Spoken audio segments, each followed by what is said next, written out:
Pramod കോട്ടൂളിക്കെതിരെ party വെറുതെ നടപടിയെടുക്കില്ലെന്ന് CPIM സംസ്ഥാന secretary MV Govindan. പുറത്താക്കാനുള്ള കാരണം പാർട്ടിക്കകത്ത് പറയേണ്ടതാണ്. തങ്ങൾക്ക് തങ്ങളുടേതായ നിലപാടുണ്ടെന്നും MV ഗോവിന്ദൻ പറഞ്ഞു. നടപടി എടുത്തു കഴിഞ്ഞല്ലേ, ആ നടപടി വെറുതെ എടുക്കില്ലോ. കൃത്യമായ നിലപാട് അടിസ്ഥാനപ്പെടുത്തി നടപടി എടുക്കുന്നതാണ്. അപ്പോൾ അത് പിന്നെ തിരുത്തുമെന്ന് കേൾക്കുന്നതിൽ യാതൊരു പ്രസക്തിയില്ല. നിങ്ങൾക്ക് നിങ്ങളുടെ മുമ്പിൽ കിട്ടിയ വിവരം വെച്ചിട്ടല്ലേ നിങ്ങൾ കൈകാര്യം ചെയ്യുന്നത്. ഞങ്ങൾക്ക് ഞങ്ങളുടേതായ നിലപാടും രീതിയുണ്ട്. അതിനനുസരിച്ചിട്ടാണ് നിലപാട് സ്വീകരിക്കുന്നത്. പാർട്ടി കൃത്യമായിട്ട് പരിശോധിച്ചിട്ടുണ്ട്. ആവശ്യമായ നിലപാടാണ് സ്വീകരിച്ചത്. പ്രവീൺ പുരുഷോത്തമൻ നൽകും വിവരങ്ങൾ. പ്രവീൺ, പാർട്ടി നടപടിക്കെതിരെ CPM സംസ്ഥാന സെക്രട്ടറിയും കൺട്രോൾ കമ്മീഷനെയും ഒക്കെ സമീപിക്കാൻ ഒരുങ്ങുകയായിരുന്നു പ്രമോദ് കോട്ടൂളി. അതിനിടെയാണ് ഇപ്പോൾ പ്രമോദ് കോട്ടൂളിയെ തള്ളിക്കളയാൻ CPM സംസ്ഥാന സെക്രട്ടറി തയ്യാറാകുന്നില്ല. നടപടി അത് അതിൻ്റെതായ രീതിക്ക് മുന്നോട്ട് പോകുമെന്ന രീതിയിലുള്ള ഒരു പ്രതികരണമാണ് അദ്ദേഹം നടത്തുന്നത്.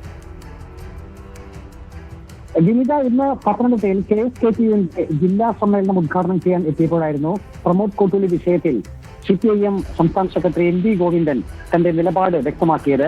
ആ പാർട്ടിക്ക് ഇക്കാര്യത്തിൽ കൃത്യമായിട്ടുള്ള ഒരു നിലപാടുണ്ട്. നേരത്തെ തന്നെ ഒരു ചോദ്യം ഉയർന്നത് പ്രമോദ് കോട്ടൂളിയെ എന്ത് കാരണത്താലാണ് CPIMൽ നിന്ന് പുറത്താക്കിയത് എന്നുള്ളതായിരുന്നു. ഇതിനൊരു വിശദീകരണം അവിടുത്തെ പാർട്ടി നേതാക്കളൊപ്പം തന്നെ സംസ്ഥാന നേതൃത്വമോ ഇതുവരെ വ്യക്തമാക്കിയിരുന്നില്ല. ഈ ഒരു സാഹചര്യത്തിലാണ് മാധ്യമപ്രവർത്തകർ എന്താണ് കാരണമെന്ന് ആവർത്തിച്ച് ചോദിച്ചത്. അതിന് CPIM സംസ്ഥാന സെക്രട്ടറിയുടെ മറുപടി ഇങ്ങനെയായിരുന്നു.